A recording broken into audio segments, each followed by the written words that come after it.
What is going on, everyone? My name is Andy. Welcome back to another FPL video. In this one, we're looking at the best cheap midfielders for pre-season, obviously going into our game week 1 squads. And for this, I've put the price limit at 6.5 million or under. There's a lot of players at that price point to choose from, and a lot of squads that I've seen have got space for someone that's like 5.5, 6, 6.5, whatever it might be, right? So if you enjoy it, please give it a like, hit that subscribe button if you're new around here, and let's jump into the first one. Okay, so we're starting off with Raphinha. For me, he is the top dog, right? 6.5 million or under. He is the one to have if everything is equal, right? So if fixtures are equal, if everyone's got the same amount of minutes, you know, etc., not having penalties, whatever it might be, right? Now, Leeds obviously do have a fairly tricky fixture to start in Man United. They've also got Liverpool at home in game week 4. So that's not easy. So there possibly is an argument to be made that it's not right to start with him, and then you could bring him in later on. Now, I've said a few times that I don't want to book in loads of transfers for my game week 1 squad because there's all kinds of things that are going to crop up,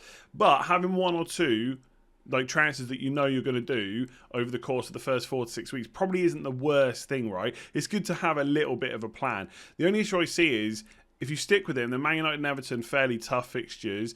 And also Everton at home, how well will Benitez get things going at Everton in terms of defensive performances? That's something to think about. From Newcastle onwards, the fixtures are pretty good. And I guess you could even argue that from Burnley onwards, they're pretty good. You've just got to make do with that Liverpool fixture in game week 4. But we're looking at game week 1 squads, right? So it's pretty difficult. On a personal level, I got some notes down here. As in, obviously, his personal numbers. 0.54 expected goal involvement per 90. Now, I often use per 90 stats because they equal out for all players. So it doesn't matter how many minutes you've played, per 90 kind of puts them all on an equal level. Now, you have to provide your own context with that, right? If a player's got really good numbers, but they don't play many minutes, that's obviously a big thing to think about. If a player has got more goal threat than assist threat, that's more important because you get more points for goals, etc. So that's all things to consider. But 0.54 expected goal involvement per 90 for a player that's nailed, pretty much, right? He's going to play 80 to 90 minutes most games. That's up there with some of the best in the league, right? So to give you some context, I wrote down some names.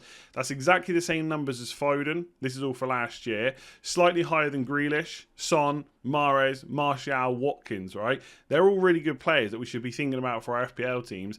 Raphinha is as good, if not slightly higher than them on those underlying numbers. And again, we know that Son's a good finisher, so it doesn't matter if his numbers are slightly lower. But basically, Raphinha is decent, right? And if you go further down the list, these are players he's even further ahead of. Greenwood, Aubameyang, Mount, Maddison, Saka, Ings, etc. The list goes on. This guy is good, right? I don't know if you need me to tell you that, but I'm telling you now, he's great. And I think one thing I really like about him compared to some of the other players on this list, he's just done it last year. He's had a full year under his belt, and that wasn't... So some of the players have been in the league, then they've gone down, they've come back up. He's had a year now under Bielsa, 4 leads in the Premier League. He's going straight into another one. I'm finding it difficult to not include him, even with those Man United Liverpool fixtures, because although I may wildcard early, I may have some spare transfers, I also might not. And if I want to hold on to him for a long time, 6.5 million is a decent price to do that. And I know that over the course of the season, he's going to tick over. Season totals don't matter too much, but there's always going to be other things that crop up, maybe other injuries, suspensions, maybe other players you want to bring in, captaincy, whatever. And to have someone at 6.5, and I put him in my best value players picks because I thought he was going to come in at 7.5 million. That's how much I rate him, and he's a full million under. So I think if all things were equal, it'd be an easy choice. He would be in, but the fixtures are difficult, so let's see if there's a better option. So next on the list is Harrison, right? A little bit cheaper at 6 million compared to Raphinha, but obviously they play for the same team. So I'm not going to go through the fixtures again. A couple of good ones, Burnley, Newcastle, a couple of tough ones, Man United, Liverpool. Harrison's biggest problem is that he's not Raphinha, and he's got Raphinha in his team. In his own right, Harrison is pretty nailed. Obviously, we'll wait and see whether Leeds signs some new players, but him and Raphinha were the 2 nailed players playing wide for most of the season, and he puts up good numbers as well, right? His XGI, so expected goal involvement per 90, is 0.43. Again, to provide some context, that's around the level of Mason Mount, Ziyech at Chelsea, Maddison, Pulisic, Saka, Rashford, etc., who all played, obviously, in the Premier League last season. So he's a really good player at a really good price. But obviously, the question then comes, if you need 2 of these players, do you double up? No, you probably pay the 0.5 extra and just get Raphinha and save that 0.5 elsewhere. Now, I do think the Leeds attack and these players, given their prices, are worth a double up at some point. Now, I don't think a double up, I thought about this at the start, but a double up now with Man United and Liverpool in the first 4 just doesn't look fantastic. And obviously Bamford's someone that people are looking at, but maybe not going for quite as much because there's so many options in the forward line. So a double up on Raphinha and Harrison, I think is viable. I'm just not sure it's viable from game week 1. But for 12.5 million between them, they provide so many points, so many goals, so many assists. Only 6 midfielders, right, I looked it up, scored more total points than Harrison last year. Now, that is not the be-all and end-all. I've said this plenty of times. Season totals don't massively matter because we don't hold players throughout the season. We transfer them in, transfer them out. But his 4.4 points per game, which is what he got over the season, that beats Torres at Man City, it beat Pepe at Arsenal, Traore at Villa, Mount, Maddison, etc. He's a really good pick. The biggest problem is if you only want one Leeds player, for me, it has to be Raphinha. There's no contest between the two. But if you're ever looking to double up, maybe not in game week 1, I think Harrison's a shrewd pick, as things stand, if they don't sign any other wingers. Okay, so let's get all the obvious stuff out of the way for Saka first. Do I know whether he's definitely going to be available for game week 1? No, I don't right now. All the England players, and obviously a lot of other players that were playing in the Euros that went deep into the tournament, were having a bit of extra, not necessarily extra time off, but obviously they're having their time off later, and therefore they're going to get back to pre-season camp, training, etc. a bit later as well. So we're going to have to monitor that throughout pre-season, right? And obviously, the other issue is game week 2 and 3 is Chelsea at home, Man City away. Now, I try not to always get the perfect fixtures because usually they don't exist, right? Norwich away, Watford at home, Brentford at home, I don't know, Burnley away, Palace at home, Newcastle away. A stretch of those fixtures don't always happen, and then you also want to get the perfect player for the perfect team. It's very unlikely. So the odd tough fixture here or there in a run of good fixtures isn't that bad, right? So Brentford, Norwich and Burnley in the first 5 are good. The problem in Arsenal's case is they are literally the 2 worst fixtures. For everything we know right now, Chelsea and Man City are the 2 worst fixtures you can possibly have, right? Maybe if it was Chelsea away, that would be slightly worse. But that's really difficult. So for me, that would just put me off. I know they got Brentford. You could carry Saka through, but those 2 fixtures will probably put me off. From game week 4 onwards, Arsenal fixtures are really good. So he is someone that we should be looking at. And again, maybe if you don't want to use transfers on this position, you could just put him in from the start. His numbers are pretty good. 0.41 expected goal involvement. And more of his numbers come from expected goals than expected assists, which is decent. There's a player on the list later where more of it comes from assists, and obviously they're weighted less in terms of points. So we have to keep that in mind. He did also play last year as left back some of the times. I think it was only 3 or 4 times, but he has been deployed in different positions as well. And that's obviously going to affect your numbers going forward. So that's worth thinking about. He's very young too, so I wouldn't be surprised for these numbers to improve. The other thing I really like him, like a lot of players on this list, is he's completely nailed, right? It's very rare, I think, that Arteta is going to rotate him out. Now, he is young, and I think Arteta said something last year about he probably wouldn't have played so many minutes, but they kind of relied on him at times, right? He played left back, he played right wing, he played left wing. He can kind of play all over the place. But towards the end of the season, when they need a left back, they put Xhaka there quite a few times. That kind of told me that, Saka has to be playing in one of those front 3 spaces to make the most of him. I think obviously we know that is his best position as well. So he's put out some really good underlying numbers. Given his age, I would expect him to improve a little bit. But Chelsea and Man City, that just puts me off too much. I know 3 out of the first 5 are really good, and as a set and forget, he's not bad. But if he ain't definitely back from pre-season, holidays, etc., ready to start game week 1, and then he's got Chelsea or Man City, probably avoid for now, but definitely not for the whole season. So I've seen quite a lot of love for Sarr. A lot of actual comments on my early draft. So why have you not got Sarr? Why are you not considering him? Which is absolutely fair enough. And a lot of people, obviously, it's the price, it's what they've seen before, what they're expecting him to do, and also the fixtures as well. Now, I don't think the fixtures are perfect, but again, like I've just said, you don't always get the perfect fixtures right, and they are not as bad as like Saka or Raphinha, who's got to play Liverpool, Man United, Chelsea, Man City, etc. Right? So Villa, Brighton, Spurs, and Wolves, it's not the kindest opening run, but it ain't that bad either. Villa I don't think is too bad. Brighton will have to see whether they can convert those underlying stats, the expected goals conceded, into clean sheets. They may not, right? Ben White has obviously left as well. Spurs could be difficult under Nuno. We're yet to see how they're going to play. And obviously Wolves as well. Probably not going to be quite as defensively sound. And that's something worth thinking about. So I don't think it's a bad run of fixtures. And if you're looking to spend around 6 million, you don't want Harrison, he could be a pretty shrewd pick. One thing I like is he's a newly promoted midfielder, but again, we've seen him do it in the Premier League before. He went back down, got relegated, and came straight back up. So he has played in the Premier League before. Looking at his last Premier League season, it was 5 goals, 7 assists in 2,000 minutes. And we can all remember, I don't even need to go and tell you when it was, that Liverpool game, how good was he, right? And I think a lot of people, when they got relegated, thought that he would get transferred into a Premier League team, right? So he stayed with Watford, he's come back up. His stats in that season, so the last Premier League season, were 0.39 expected goal involvement per 90. So a little bit less than the likes of Saka, etc., but still respectable. And if I go back even further, so he played in Ligue 1 before that season, it was 0.41 and 0.34. So he's been fairly consistent in how good he's been. In the Championship last year, it was 13 goals, I think, 4 assists in 39 starts. So absolutely nailed on, if not completely prolific, still pretty decent. And also there's lots of talk that he might be on penalties. I think he's already taken one in pre-season, and it might depend on who's on the pitch, but that's something to monitor as well. So I'm kind of warming to the idea of him, right?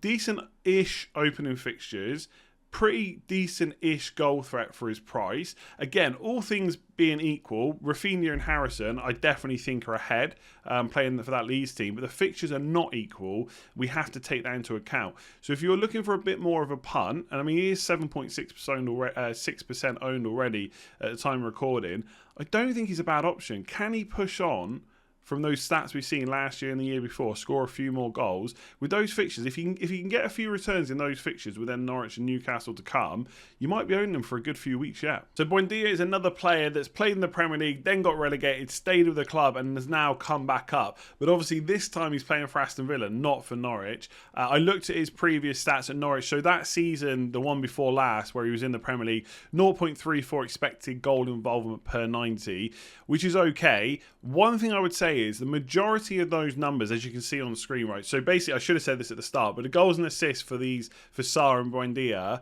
are for the Championship last year. The XG and XA stats are for the last Premier League season. You can see how much of that is weighted by assists. Now, that's not necessarily a bad thing, but they are worth less points. So if Sarr's are heavily weighted towards goals, or more weighted towards goals, that's worth an extra couple of points, right, compared to an assist for a midfielder.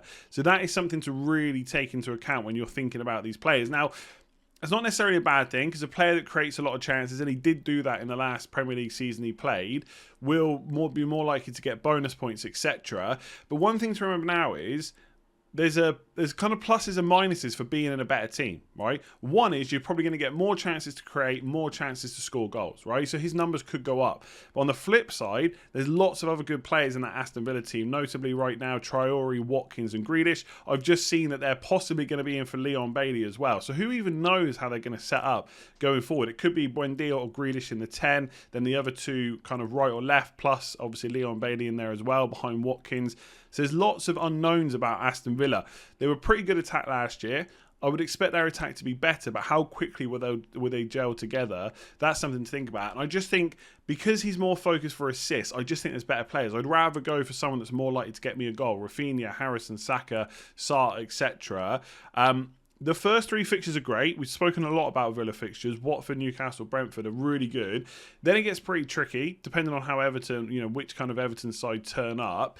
And again, I'm not against using a transfer, but for me, if I'm going to target the first 3 fixtures for Villa and then use a transfer, then I'm probably going to want someone that's, I wouldn't say a better player than Buendia, but a better FPL option. I think that's Watkins and Grealish. If Grealish stays, then I'd want to find a place for him in my team and then maybe downgrade to another 7.5, 7, etc.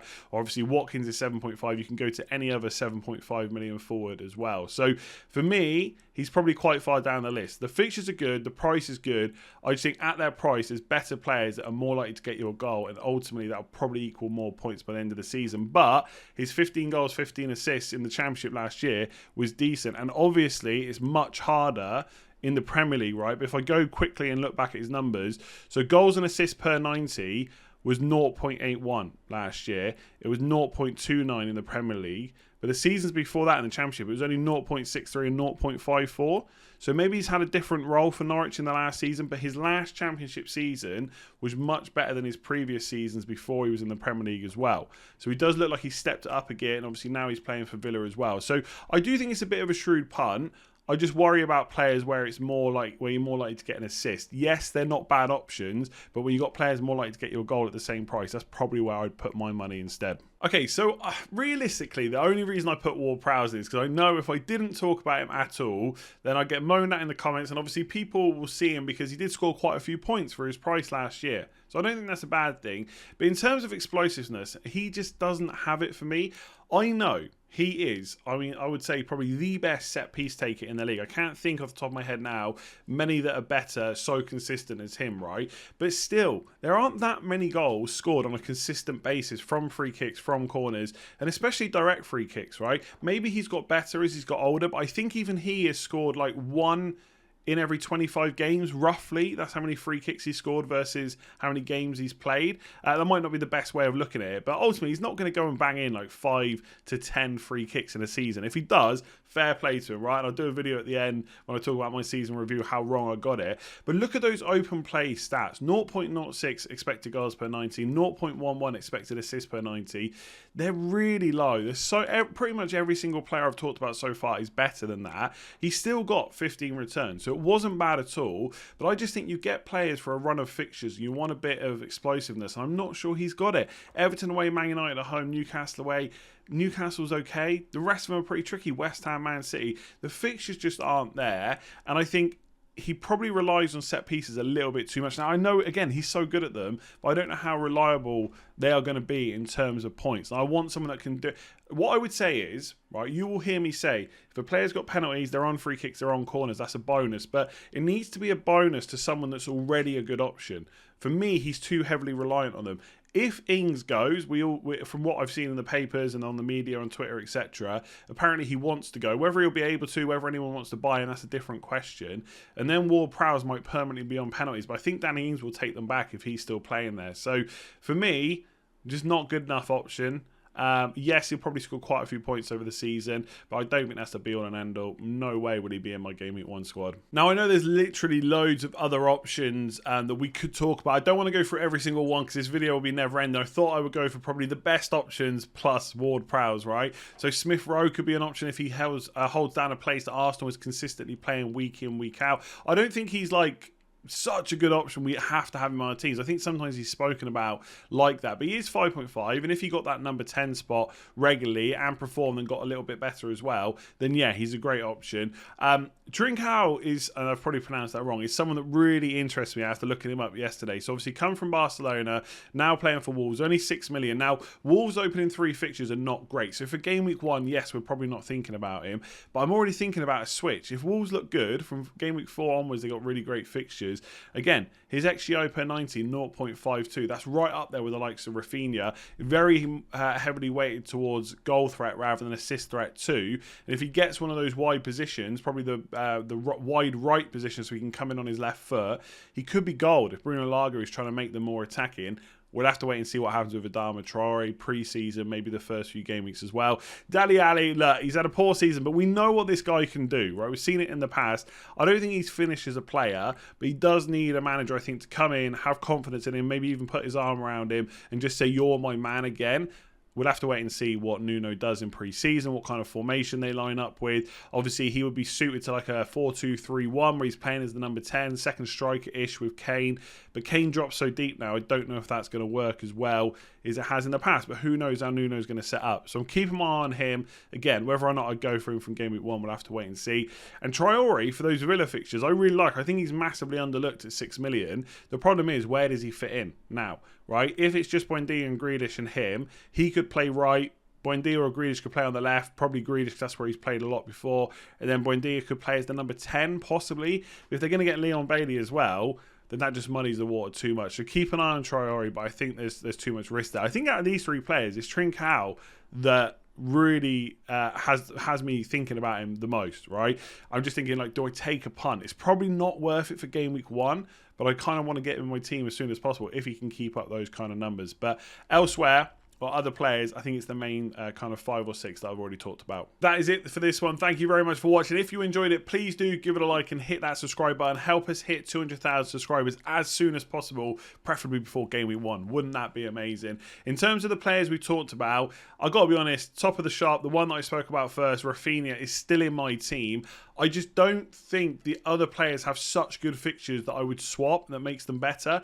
Buendia maybe. Like if Sarr had Buendia's fixtures, then I'd definitely be tempted by him. But Sarr's fixtures are okay. They're good. They're better than Leeds. But he is not a better option than Leeds, I don't think. And the way Leeds play, I just find it hard just not to go for Raphinha. But I think Sarr is definitely worth a look. Saka, if he's fit as well for game week 1. And Trincao, possibly. But I don't want to get too excited about someone that, to be honest, I've barely seen play. And we've not even seen how Wolves are going to line up yet. So I'll leave it there. Let me know who your favourites are. Who have I missed that I should have been talking about? Hit that like button. Hit subscribe. And I'll catch you again soon.